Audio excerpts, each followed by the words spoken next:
Hey guys, কেমন আছো সবাই? আশা করি সবাই ভালো আছো। তো অনেকদিন বাদে দিদির সাথে একটা দিদির কাজে যাচ্ছি। তো আজকে ছিল একটা ব্রাইডাল ডেট, তো সেই দিনই আমি দিদির সাথে একটু হেল্পিং করার জন্য যাচ্ছিলাম, কারণ দিদির অ্যাসিস্ট্যান্টরা কাল ছিল না, তো সেই জন্যই দিদির সাথে যাওয়া। তো দেখতেই পাচ্ছ দিদির বেসটা কমপ্লিট হয়ে গেছে, এখন আই মেকআপটা করছে। আমাদের এদিকে এখনো গাজন মেলা চলছে, তার জন্যই এই সামনে এত মাইক সেট দেখতে পেলে, কারণ ওরা সবাই জল ঢালতে গেছিলো। এদিকে প্রচণ্ড মেলা হয়। তো কালকে আমাদের এখানে গাজন উৎসব আছে, তো আমি অবশ্যই তোমাদের সাথে ভিডিওতে শেয়ার করব।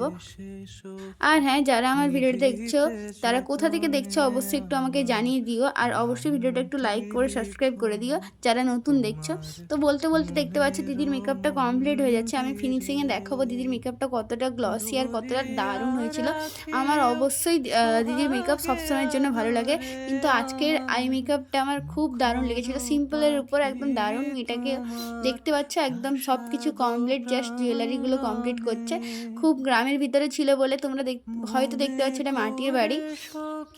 এখনও গ্রামের দিকে মাটির বাড়ি দেখতে পাওয়া যায়। দেখতে পাচ্ছ মেয়েটার পুরো লুকটা কতটা সুন্দর হয়েছে। তো আজকের জন্য বাই, দেখা হচ্ছে নেক্সট ভিডিওতে। আর অবশ্যই যারা ভিডিওটা দেখছো একটুখানি সাবস্ক্রাইব করে দিও।